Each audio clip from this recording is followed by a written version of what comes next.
ఇందిరమ్మ ఇళ్ళు ఈనాటి మనం ఇస్తున్నది గత 10 సంవత్సరాల్లో ఆనాటి ప్రభుత్వం 2BHK పేరుతో రాష్ట్ర ప్రజలని ఎలా మభ్యపెట్టిందనేది రెండో అంశం. ఇక్కడ చర్చ ఈనాడు చాలా సుదీర్ఘంగా వారి సమస్యలు వివరించడం జరిగింది. అధ్యక్ష, ముందుగా 2BHK గురించి గౌరవ సభ్యులు ఏవైతే అనేక సమస్యలు అడిగారో, ఇందాక ప్రధానమైన సమస్యకి ఈ ప్రభుత్వం ఏర్పడే నాటికి గత ప్రభుత్వంలో 2BHK కట్టి బిల్స్ 204 కోట్లు పెండింగ్ ఉన్నాయి. అధ్యక్ష, ఈ 204 కోట్లతో పాటు ఇందాక గౌరవ సభ్యులు అడిగినట్టు రాష్ట్రంలో సుమారు 133 కాలనీలలో సుమారు 36,000 ఇళ్లు వివిధ స్థాయిల్లో మొండిగోడలతో దర్శనమిస్తుంటే ఈ ప్రభుత్వం వచ్చిన తర్వాత 744 కోట్లు అది ఇల్లు నిర్మించడానికి కానివ్వండి, లేకుంటే నిర్మించి నిరుప్రయోగంగా వదిలేసిన కాలనీల్లో మౌలిక వసతులు ఏర్పాటు చేయడానికి కానివ్వండి 744 కోట్లు గౌరవ ముఖ్యమంత్రి రేవంత్ రెడ్డి గారి నాయకత్వంలోని ఈ ప్రజా ప్రభుత్వంలో ఆర్థిక శాఖ మంత్రి వర్యులు బట్టి విక్రమార్క గారిని ఒప్పించి మెప్పించి ఈ పేమెంట్ ఇవ్వటమే కాకుండా ఏవైతే ఇంకా సుమారు గౌరవ మా శాసనసభ్యులు సభలో లేని సభ్యులు కూడా అనేక పర్యాయాలు ప్రధాన ప్రతిపక్షంలో చెప్పుకునే సభ్యులు కూడా 2014 శాసనసభ ఎన్నికలు జరిగే ముందు వారు 3 లక్షల రూపాయలతో ఒక స్కీమ్ ఇళ్ల స్కీమ్ ఓపెన్ చేసి తలా ఒకరికి ఒక పత్రం ఇచ్చి వదిలేశారు. అధ్యక్ష, దానికి సంబంధించిన దాంట్లో కూడా వారు ₹1 పేమెంట్ చేయలే. రాష్ట్ర వ్యాప్తంగా సుమారు అటువంటి ఇళ్లు కూడా ఇందాక మా గౌరవ శాసనసభ్యులు చెప్పినట్లు మొండిగోడలతో అంటే ఫౌండేషన్ కట్టో లెంటర్ లెవెల్లో కట్టిన సుమారు 12-13 వేల ఇళ్లు ఉన్నాయి. అధ్యక్ష, ప్రభుత్వం దాని గురించి కూడా ఒక నిర్ణయం తీసుకోవాల్సింది ఉంది. తప్పకుండా దాని గురించి కూడా రాష్ట్ర వ్యాప్తంగా ఆనాడు 3 లక్షల రూపాయల స్కీమ్లో కట్టిన ఇళ్లు ఫౌండేషన్లు ఏవైతే వేసి ఉన్నాయో అవి పేదవాళ్ళు అయి ఉంటే ఆనాడు ప్రభుత్వం కేవలం పింక్ కలర్ షర్టులు తొడుక్కున్న వాళ్ళకి ఇందాక మిత్రులు రాకేష్ రెడ్డి గారు చెప్పినట్టు కేవలం పింక్ కలర్ షర్టు ఉన్న వాళ్ళకే ఇచ్చారు. అధ్యక్ష, ఎవరికి ఇచ్చారనేది ఇప్పుడు నేను విమర్శించడం కాదు. అధ్యక్ష, కానీ ఆ 12,000 ఇళ్లు అర్హులైన పేదవాళ్ళు అయ్యి ఫౌండేషన్ స్థాయిలో ఉండి ఉంటే తప్పకుండా గౌరవ ముఖ్యమంత్రి గారిని సహచార కేబినెట్ మంత్రుల్ని ఒప్పించి వాటికి కూడా పేమెంట్ ఇచ్చే కార్యక్రమం ఈ ప్రభుత్వం పాజిటివ్ గా బేసిజాలుగా పోకుండా చేపట్టడం జరుగుద్దని కూడా ఈ సభ ద్వారా ఈ సభలో లేని పెద్ద మనుషులకి అనేక పర్యాయాలు వారు నాకు ఫోన్ చేస్తుంటారు. అధ్యక్ష, చూడగా కొద్దిగా అది ఒక్కటి క్లియర్ చేసి పెట్టవే అని. ఆ సభ్యులకి కూడా ఈ వేదిక ద్వారా వారు లేకపోయినా అర్హులై ఉండి ఉంటే ఆ 3 లక్షల రూపాయల స్కీముకు సంబంధించిన ఇల్లు కూడా తప్పకుండా ఇవ్వటం జరుగుద్దని కూడా ఈ వేదిక ద్వారా తెలియజేస్తూ 2BHKకి సంబంధించిన అనేక అంశాలు కొన్ని కంప్లీట్ అయ్యాయి.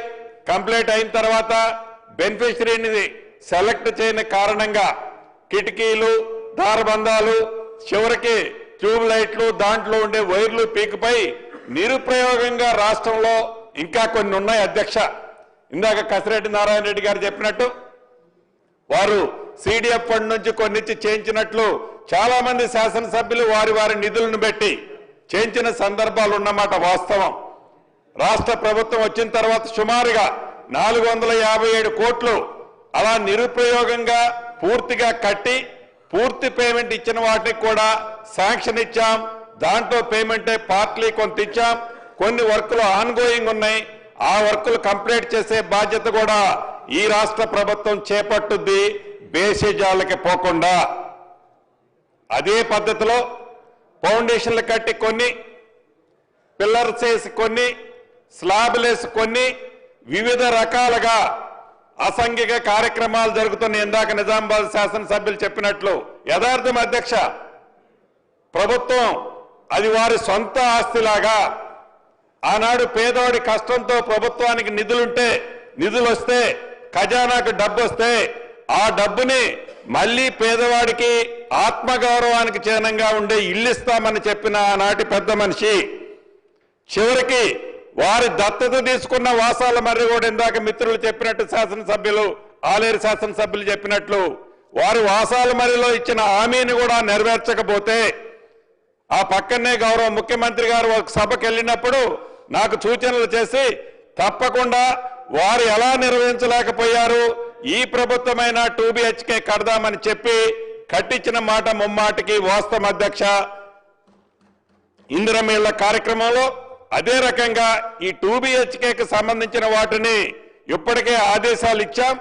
రాష్ట్ర వ్యాప్తంగా అది పట్టణాల్లో కానీ పల్లెల్లో కానీ ఎక్కడ ఉన్నా అసంపూర్తిగా కట్టుకున్న 2 BHKలకు సంబంధించిన వాటికి బెనిఫిషరీస్ ని ఫైనల్ చేసి ఏదైతే ఇందిరమ్మ ఇళ్ల కార్యక్రమం ద్వారా ప్రతి పేదవాడికి అర్హులైన వాటికి పార్టీలకు అతీతంగా ఏదైతే ఇళ్లు ఇస్తున్నామో అదే పద్ధతిలో ఇళ్ల స్థలం లేని నిరుపేదలకి ఏదైతే గతంలో ఆ ఇంటికి 50,000 లక్ష రూపాయలు శాంక్షన్ చేసి పేమెంట్ ఇచ్చి ఉంటే ఆ పేమెంట్ పోను మిగిలిన 4 లక్షలు 3 లక్షలు బెనిఫిషరీని ఫైనల్ చేసి ఆ బెనిఫిషరీకి విడతల వారీగా ఇల్లు కంప్లీట్ అయ్యే లోపు ఆ పేమెంట్ నిచ్చే కార్యక్రమాన్ని చేపట్టాలని రాష్ట్ర కేబినెట్ లో కూడా ఇన్ఫార్మల్ గా డెసిషన్ తీసుకోవడం జరిగింది అధ్యక్ష. దాన్ని తప్పకుండా నిరుప్రయోగంగా కొన్ని నిధులు ఖర్చు పెట్టి ఎక్కడైతే అసాంఘిక కార్యక్రమాలు జరుగుతున్నాయని గౌరవ శాసనసభ్యులు అనుకుంటున్నారో వాటన్నిటినీ పేదవారికి రాబోయే కొద్ది రోజుల్లోనే ఇచ్చి సెలక్షన్ చేసి వారే కట్టుకునే విధంగా బెనిఫిషరీ ఆ బ్యాలెన్స్ వర్క్ కట్టుకునే విధంగా ఆ బ్యాలెన్స్ వర్క్ కి ప్రభుత్వం ఇచ్చే 5 లక్షల్లో బ్యాలెన్స్ డబ్బులు ఇచ్చే కార్యక్రమాన్ని ఈ ప్రభుత్వం చేపట్టడం జరుగుతుంది అధ్యక్ష. అదే రకంగా దానం నాగేంద్ర గారు కానీ ఇంకా అనేక పట్టణాల్లో మిత్రులు మిర్యాలగూడ శాసనసభ్యులు లక్ష్మారెడ్డి గారు అడిగినట్లు సుమారు 14 కాలనీలు ఆ కాలనీలో పేదవాళ్ళు ఉన్నారు. ఆ పేదవాళ్ళకి ఇళ్ల స్థలం లేదు. ఇళ్ల స్థలం లేకపోతే మనం ఇచ్చే స్కీము ఏదైతే మొదటి విడత రాష్ట్ర వ్యాప్తంగా 4.5 లక్షల ఇళ్లు ఇస్తూ ప్రతి ఇంటికి 5 లక్షల రూపాయల చొప్పున 22,500 కోట్లు ఈనాడు ఈ కార్యక్రమానికి రాష్ట్ర ప్రభుత్వం ఖర్చు పెట్టడం జరుగుతుంది అధ్యక్ష. సుమారు ఈ ఇందిరమ్మ ఇళ్లలో ఇప్పుడు 3 లక్షల పైగా వివిధ దశల్లో ఇళ్లున్నాయి అధ్యక్ష. నాకు తెలిసి లేటెస్ట్ సమాచారం ప్రకారం 52,000 ఇళ్లు పైచిలకు గోప్రవేశాలు కూడా అయ్యాయని చెప్పడానికి ఈ సభ ద్వారా సంతోషిస్తున్నాను అధ్యక్ష.